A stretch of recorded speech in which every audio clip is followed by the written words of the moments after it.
کرام دیکھو پہلے جب تک اسلام نہیں تھا تو کسی نے گھوڑے نے پانی پہلے پلا دیا نا اپنے گھوڑے کو, تو اس پہ لڑائی شروع, تم نے پہلے پانی کیوں پلایا, پھڈا شروع. اونٹ نے پہلے پانی پی لیا تو تم نے کیوں پیا, تمہارے اونٹ نے کیوں پیا, جب میں ہوں تو میرا اونٹ پہلے پیا. اس پہ لڑائی شروع, پھڈے بازی, قبائلی جنگ, قتل و غارت, یہ ہوتا تھا.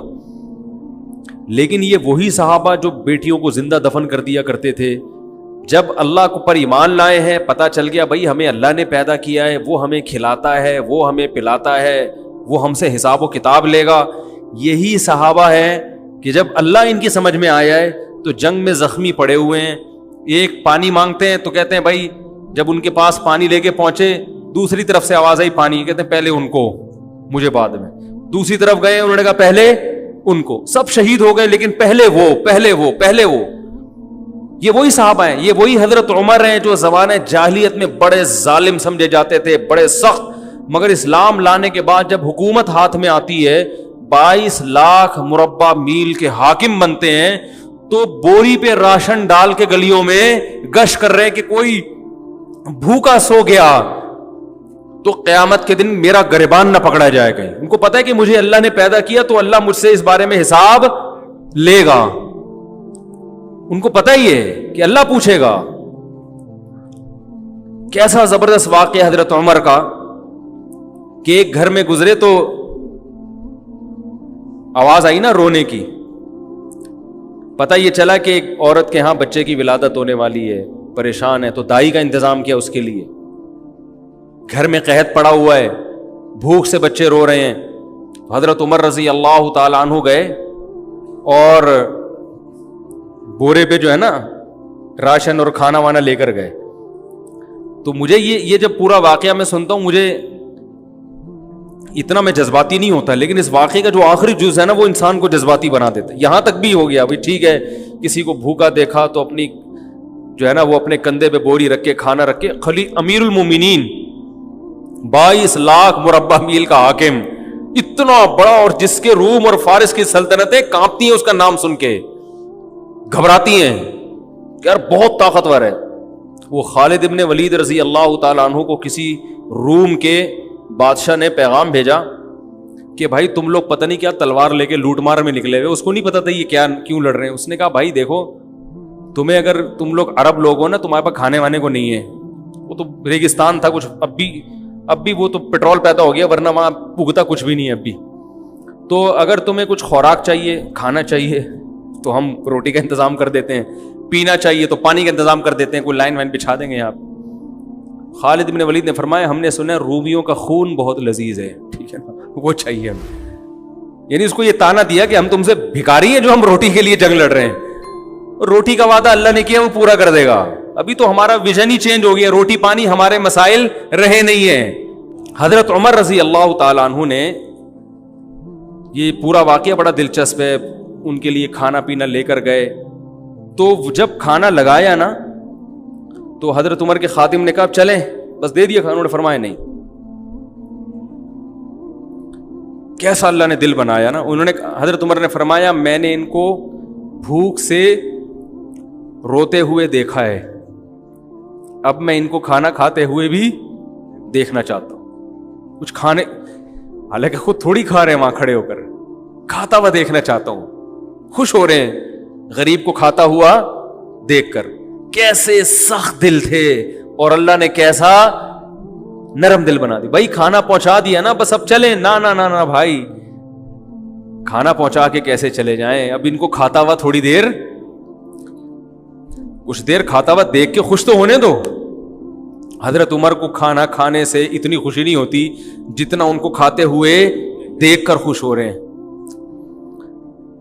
تو یہ کوئی پاور تھی, کوئی کیا نبی صلی اللہ علیہ وسلم نے حضرت عمر کے سر پہ تلوار رکھ کے یہ سکھایا تھا ان کو کہ تم ایسے حکومت کرنا ہے, یا کوئی اس وقت اقوام متحدہ بنی ہوئی تھی کہ جو ممالک اپنی رعایا کا خیال نہیں کر رہے تو اقوام عدالت میں یا بین الاقوامی عدالت میں ان کے خلاف کیس ہو جائے گا, کوئی تھا ایسا؟ یا حضرت عمر کو یہ ڈر تھا کہ اگر میں نے ایسا نہیں کیا تو رعایا میرے خلاف کھڑی ہو جائے گی؟ وہ تو ایسی پاورفل حکومت, کوئی بغاوت کا دور دور تک بھی خطرہ نہیں تھا. اللہ کا خوف, اللہ کا خوف کہ جس خدا نے مجھے حکومت دی ہے اَيَحْسَبُ الْإِنسَانُ أَن يُتْرَكَ سُدًى. اللہ نے قرآن میں کہہ دیا ہے کہ تم یہ مت سمجھو کہ بیکار چھوڑ دیے جاؤ گے. ہر عمل کی ریزن بیان کرنی پڑے گی کہ اے عمر, اگر آپ کی رعایا میں ایک گھر بھوکا تھا, آپ کو پتہ نہیں چلا, تو اس کی ریزن بیان کریں کہ آپ کو پتہ کیوں نہیں چلا, اور اگر آپ کو پتہ چل گیا تو اس کے گھر میں کھانا پہنچانے کا انتظام کیوں نہیں ہوا. یہ بھی ایک عمل ہے نا, اس عمل کا جواب دیں. حضرت عمر کے پاس اس کا جواب نہ ہوتا, اس لیے کندھے پہ راشن ڈال کے لے کے جا رہے ہیں. آپ حکمرانوں کو برا بلا کہتے رہو, یہ ایسے یہ ویسے, یہ یوں, تو بھائی وہ بھی اور ہم سب ایک ہی جیسے ہیں. ہم کون سا اپنی ذمہ داری پوری کر رہے ہیں؟ آج مثالیں دی جاتی ہیں, حکمرانوں کو شرمندہ کیا جاتا ہے حضرت عمر کی مثالیں دے کے, دیکھو وہ ایسے تھے تم ایسے, وہ ایسے تھے تم ایسے. ٹھیک ہے, جب آپ کو کسی حاکم سے ملاقات کا موقع ملے تو آپ شرمندہ کریں, لیکن ہم اپنے گریبان میں بھی تو جھانک کے دیکھیں. صبح سے لے کے رات تک, رات سے لے کے صبح تک, کیا ہمارا ہر عمل ایسا ہے کہ ہم اس کی, اللہ ہم سے وجہ پوچھے تو ہم وجہ بیان کر سکیں کہ اللہ اس وجہ سے میں نے ایسا کیا ہے؟ بہت سارے کام ہمارے غلط ہو رہے ہیں. حضرت عمر رضی اللہ تعالی عنہ احترام بڑے کیا کرتے تھے. آج تھوڑا سا کوئی عہدہ مل جائے نا تو انسان اپنی اوقات بھول جاتا. تکبر, اس لیے کہ وہ اس کو اللہ کی طرف سے بھیک نہیں سمجھتا. جس کو کوئی چیز بھیک میں ملی ہوتی ہے تو وہ کبھی بھی اتراتا نہیں. دیکھو آپ کے پاس کچھ بھی نہیں تھا پہننے کے لیے, بھیکاری بن کے کسی کے در پہ گئے, سیٹھ صاحب نے آپ کو ایک ٹائی دے دی, 3 پیس سوٹ دے دیا, بنیان دے دیا ہے بھائی, اور شیمپو دے دیا کہ نہا لو. نہا کے آپ نے ٹائی وائی پہنی, اب آپ اسی کے سامنے اکڑ رہے ہو اور لوگوں کو یوں کر کے دکھا رہے ہو, تو وہ بولے گا بھائی میں نے دی ہے, واپس لے لوں گا میں. تو جو چیز بھیک میں ملی ہوتی ہے انسان اس پہ اکڑتا نہیں, اور جو اپنے پیسوں سے خریدی ہوتی ہے اس پہ اکڑتا ہے. خود گئے طارق روڈ میں شاپنگ کی آپ نے, اپنی تنخواہ میں سے, آپ کو تنخواہ ملی تھی, اچھی تنخواہ ہے آپ کی, وہاں سے 3 پیس سوٹ ٹائی پہن کے آئے, اپنی گاڑی میں بیٹھے, پھر آپ ایسے ایسے کر کے گھوم رہے ہیں. کوئی شرمندہ نہیں کرے گا آپ کو, بولے گا بھائی السلام علیکم, اللہ نے آپ کو دیا ہے. تو اللہ کہہ رہے ہیں یہ جو تمہاری اپنی چیزیں یہ بھی اپنی نہیں ہے, یہ سب میں نے دی ہیں. یہ جو تنخواہ آپ کو مل رہی ہے یہ تنخواہ کہاں سے آ رہی ہے؟ یہ جو آپ کی کمپنی کی ارننگ ہے یہ تو قدرت کی پیداوار ہے نا, جو اللہ پیدا کر رہا ہے. کپاس اللہ نے پیدا کی, اس سے کپڑا بنتا ہے, تو آپ ٹیکسٹائل مل میں جاب کر کے تنخواہ لے رہے ہوتے ہو. یہ تو سب اللہ کی طرف سے بھیک ہے. آپ شوگر مل میں مینیجر لگ گئے بھائی, تو شوگر پیدا کون کر رہا ہے؟ یہ گنے اللہ پیدا کر رہا ہے. آسمان سے پانی برستا ہے اور وہ میٹھے لکڑیاں پیدا ہو جاتی ہیں, اس سے میٹھی میٹھی لکڑیاں پیدا ہو جاتی ہیں شہد جیسی, اس سے رس نکلتا ہے. ایک بارش ہے جو دنیا کی ہر چیز پیدا کر رہی ہے, ایک پانی ہے جو دنیا کی ہر چیز پیدا کر, تبھی پانی بند, سب کچھ ختم. تو یہ سب چیزیں بھیک میں ملی ہیں, تو حکومت بھی کس میں ملی ہے؟ بھیک میں. تو حضرت عمر جانتے تھے کہ مجھے جو حکومت ملی ہے کس میں؟ اللہ نے بھیک میں دی ہے, یہ میرا کمال نہیں ہے. تو لہذا بڑوں کا احترام کرتے تھے. حضرت خولہ بنت ثعلبہ رضی اللہ تعالیٰ عنہ کا بڑا دلچسپ واقعہ ہے. حضرت خولہ بنت ثعلبہ جو تھیں, ان کے شوہر نے ان سے زہار کیا. زہار کہتے ہیں کہ انتی علیہ کظہر امی, بیوی کو اپنے ماں کے کسی محترم عضو سے تشبیہ دے دینا کہ تم مجھ پر ایسے ہو جیسے میری ماں کی طرح ہو. تو عرب میں یہ الفاظ طلاق کے سمجھے جاتے تھے. تو جب ان کے شوہر نے یہ الفاظ کہے تو یہ پریشان ہو گئے کہ طلاق ہوئی ہے کہ نہیں ہوئی ہے. نبی صلی اللہ علیہ وسلم کے پاس آئیں, فتح مکہ کے بعد کا واقعہ یہ. عرض کیا یا رسول اللہ, کیا میں اپنے شوہر پہ حرام ہو گئی؟ آپ نے فرمایا حرام ہو گئی. وہ بار بار اللہ کی طرف دیکھتی کہ اللہ کوئی صورت پیدا کر دے. چھوٹے چھوٹے بچے بھی تھے, شوہر سے بہت محبت بھی تھی. پھر جاتی, پھر واپس آتی, یا رسول اللہ, جیسے لوگ طلاق دیتے ہیں نا بیوی کو, تو پھر عورتیں بھی آتی ہیں, مرد بھی آتی ہیں, مفتی صاحب 3 دے دی ہیں کچھ تو ہمارے نبی بھی ہمارے نبی کیا کہہ رہے تھے کہ طلاق یعنی نکاح ختم, حرام ہو گئی ہو ہمیشہ کے لیے. اس لیے کہ آپ اپنی طرف سے, تو مفتی بھی اپنی طرف سے کچھ نہیں بتا سکتے. جب بار بار آئیں اور آسمان کی طرف دیکھتی تو اللہ نے آسمان سے آیتیں نازل کی. قد سمع اللہ, 28ویں پارے کا پہلی آیت, قد سمع اللہ قول التی تجادلک فی زوجها, تحقیق سن لی اللہ نے بات اس عورت کی جو اے نبی اپنے شوہر کے بارے میں آپ سے جھگڑا کر رہی تھی. واللہ یسمع تحاورکما, اللہ تمہاری سرگوشیوں کو باتوں کو سنتا ہے.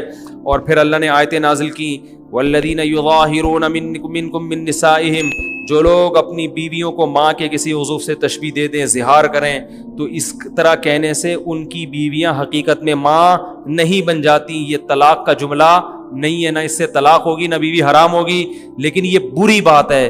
تو بری بات کی سزا یہ ہے کہ جو شوہر ایسا جملہ کہے گا تو وہ بیوی کے قریب نہیں جا سکتا جب تک کہ ایک غلام کو آزاد نہ کر دے. اور جس میں غلام کی طاقت نہیں ہے وہ 60 روزے لگاتار رکھے. جو 60 روزے بھی نہیں رکھ سکتا, کمزور ہے, بیمار ہے, تو وہ 60 مسکینوں کو 2 ٹائم کا کھانا کھلائے, اس کے بعد بیوی کے پاس جا سکتا. تو اللہ نے آیتیں نازل کی. کیا خیال ہے بھائی؟ اب آیتیں نازل ہونے کا آپشن, اس لیے 3 طلاقیں دیں تو وہیں بیٹھ کے بس سمجھ جائے گا کہ بیوی حرام ہو گئی ہے. ٹھیک ہے نا؟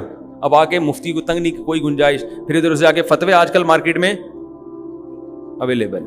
اور میں بتاتا ہوں اہل حدیث علماء کا میں احترام کرتا ہوں, لیکن 3 طلاق کے مسئلے میں ان کی رائے 100% غلط ہے, بالکل قرآن و حدیث سے متصادم, اجماع امت کے خلاف ہے. اس لیے ان کے فتویٰ سے بیوی حلال نہیں ہوگی. خود اہل حدیث کے لیے بھی اس فتوے پر عمل کرنا جائز نہیں ہے.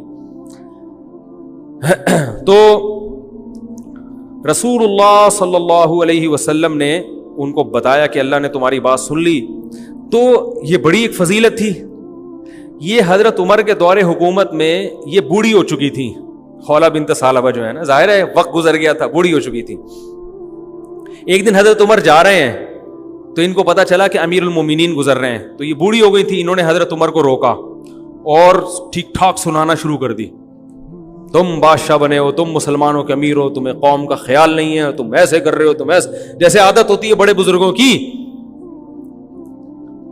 حضرت عمر سر نیچے کر کے سن رہے ہیں, سنتے جا رہے ہیں, کچھ نہیں کہہ رہے. ایک بات خوب اچھی طرح سمجھ لیا کریں کہ جب کوئی بڑا نصیحت کرے نا, چپ کر کے اس کو سن لیا کرو, چاہے وہ غلطی کر رہا ہو, آپ کے اندر وہ غلطی نہ بھی ہو تو سن لیا کرو. آج کل نوجوانوں میں یہ بدتمیزی بہت ہے کہ باپ سمجھا رہا ہے, ماں سمجھا رہی ہے, فوراً جواب دینا شروع کر دیں گے, نہیں آپ غلط کہہ رہے ہیں, میں نے تو ایسا, میں تو ہوئی نہیں ایسا. اگلا کہہ رہا ہے, باپ کہہ رہا ہے بیٹے کو کہ بیٹا تھوڑی محنت سے پڑھا کرو, تھوڑا سا کاروبار بھی سنبھالو, تمہیں اماں انڈے لینے کے لیے بھیجتی ہے, تم دہی لے کے آ جاتے ہو, جتنے انڈوں کا بولا ہوتا ہے اتنے لے آیا کرو, وقت پہ لایا کرو. ٹھیک ہے نا؟ چپ کر کے آپ سارے کام وقت پہ کر رہے ہیں, لیکن اس وقت تھوڑی دیر چپ کر کے بولو بھائی سن. اس وقت فوراً جواب نہ دیا کریں, نہیں میں تو لے کر آیا ہوں نا, میں تو اس وقت بھی گیا تھا, تو بتائیں کب میں نے دیر کب کی ہے. یہ بڑی بدتمیزی ہے. گھروں میں یہ سسٹم ہی ختم ہو گیا سننے کا. او بھائی تھوڑی دیر سن لے, 5 منٹ, ٹھیک ہے نا, بول اچھا ٹھیک ہے, انشاءاللہ کوشش جاری رہے. سن لو, پتلی گلی سے نکل لو. ابا سے کون سا 24 گھنٹے کوئی بیٹھے رہتے ہو؟ یہ ابا ہے یا کوئی بزرگ ہے یا کوئی عالم ہے, کوئی مفتی ہے, کوئی بڑا ہے, کوئی بھی سمجھا رہا ہو, اس وقت چپ کر کے سن لو. بعد میں آپ سمجھتے ہیں کہ واقعی یہ غلط فہمی سے ممکن ہے ان کے دل بدگمان ہو رہا ہو کوئی میرے خلاف, تو بعد میں کسی موقع پر آپ ان کو الگ سے سمجھا دیں کہ یہ کچھ آپ جو ایسی باتیں کر رہے ہیں 1-2 دفعہ تو ٹھیک ہے, لیکن بار بار آپ کریں اس کا مطلب شاید آپ کو کوئی غلط فہمی ہے. تو ایسا نہیں ہے, میں انڈے ہمیشہ ٹائم پہ لے کے, انڈے کی ایک مثال دے رہا ہوں میں تو یہی کرتا ہوں نا سارا دن. تو یہ جو ہے نا ایک دم بدتمیزی کرنا, یہ اچھا کام نہیں ہے. کچھ آداب ہوتے ہیں, کچھ تمیز ہوتی ہے, وہ شارٹ ہوتی جا رہی ہے مارکیٹ سے. باپ اگر غصے میں بھی ڈانٹ رہے تو چپ کر کے سن لو, اسی سے انسان کے خاندانی ہونے کا پتہ چل جاتا ہے. کچھ دن پہلے ایک جگہ جانا ہوا, ابا نے اپنے بیٹے کو نا میرے سامنے ڈانٹ رہے ہیں, ایک کاروبار کے سالے نے بیڑا غرق کر کے رکھ دیا, اس کو دیا یہ کر دیا, سست. بیٹا بیٹھ کے سن رہا, چپ. مجھے اندازہ ہوا کہ خاندانی لوگ ہیں. گھرانہ کیسا ہے؟ باپ بولتا ہے تو بیٹا چپ کر کے سنتا ہے, یہ خاندانی ہونے کی علامت. ورنہ بیٹا یہ بھی کہہ سکتا ابا مفتی صاحب کو بتانے کی کیا ضرورت ہے. وہ ہو سکتا ہے بعد میں جا کے اس نے پرچہ لکھ کے دیا ہو کہ ابا ویسے ہی مجھے سمجھا دیتے ہیں مفتی صاحب کے سامنے. ابا کو چاہیے کہ الگ سے سمجھائیں, کسی کے سامنے نہ کریں, یہ ابا کی غلطی ہے. لیکن بیٹے کی سعادت کیا ہے, چپ کر کے سن لو. یار ابا کے احسان اتنے ہیں, یہ گھر ابا نے دیا ہے بھائی, نام ابا سے ملا ہے, کوئی بات نہیں, تھوڑا سا ظلم ہو گیا تو کیا ہو گیا, وہ احسانات کے مقابلے میں اس کی کوئی اوقات ہی نہیں ہے جو ان غلطیوں کی. تو حضرت عمر رضی اللہ تعالیٰ عنہ اتنے بڑے امیر، لوگ کانپتے ہیں ان کے نام سے، اور ایک بوڑھی عورت کھڑے ہو کر ڈانٹ رہی ہے، سمجھا نہیں رہی، ڈانٹ رہی ہے، بولتی جا رہی ہے، چپ ہی نہیں رہی۔ تو وہ جو حضرت عمر کے خادم تھے نا، انہوں نے کہا قد اکثرتی یا خولا، بہت زیادہ کر دیا آپ نے نصیحت، امیر المومنین ہے، تھوڑا خیال کرو۔ ٹھیک ہے 2-3 دفعہ ہو گیا، اب یہ آپ تو بولے ہی جا رہی ہو، بولے ہی جا رہی ہو، بولے ہی جا رہی۔ حضرت عمر نے ان کو خاموش کرا دیا، اپنے خادم کو، فرمایا کہ اگر یہ عشاء کے بعد کا یہ واقعہ ہے، فرمایا اگر یہ عشاء کے بعد سے فجر تک بھی مجھے کہتی رہے گی تو عمر اس کی بات سنتا رہے گا، کیونکہ یہ وہ عورت ہے جس کی بات کو اللہ نے آسمانوں پہ سنا ہے۔ تو عمر کون ہوتا ہے اس کی بات کو سننے سے انکار کر دے؟ یہ وہ عورت ہے جس کی بات اللہ نے 7ویں آسمان پہ سنی ہے۔ یہ آئی تھی نا نبی کے پاس گنجائش پیدا کریں تو قد سمع اللہ نے آیتیں نازل کی، اللہ نے سن لی اس عورت کی بات جو اپنے شوہر کے بارے میں آپ سے جھگڑ رہی تھی۔ تو جس کی بات اللہ 7ویں آسمان پہ عرش پہ بیٹھ کے سن رہا ہو، عمر کیسے کہہ سکتا ہے کہ بس کر میں نہیں سننا چاہتا؟ تو یہ بھی وہی ہے اللہ کا خوف۔ یہ کہاں سے آیا؟ قرآن سے آیا۔ کوئی اقوام متحدہ نہیں تھی اس وقت، یہ کوئی بین الاقوامی عدالت نہیں تھی جس کے پاس دنیا کیس لے کے جاتی کہ یہ ہماری بات نہیں سن رہے۔ جب تک اللہ کا خوف نہ ہو، آخرت نہ ہو، انسان کا بچہ بن ہی نہیں سکتا، اور دنیا میں ظلم ہوتا رہے گا، اور اپنے اوپر بھی انسان ظلم کرتا رہے گا، اپنے اوپر بھی۔ دیکھو میں سگریٹ نہیں پیتا الحمدللہ، میں چرس نہیں پیتا، میں ہیروئن نہیں پیتا، یہ کیوں؟ اسلام کی وجہ سے نا۔ اگر آپ نہیں پی رہے تو کس کی وجہ سے؟ خدا کی قسم ایک دن کے لیے اسلام کو ہٹا دو تو دیکھو یہاں آدھے سے زیادہ لوگ شراب پینا شروع کر دیں گے۔ اپنی جان پہ ظلم ہے یا نہیں شراب پینا؟ بتاؤ میرے بھائی۔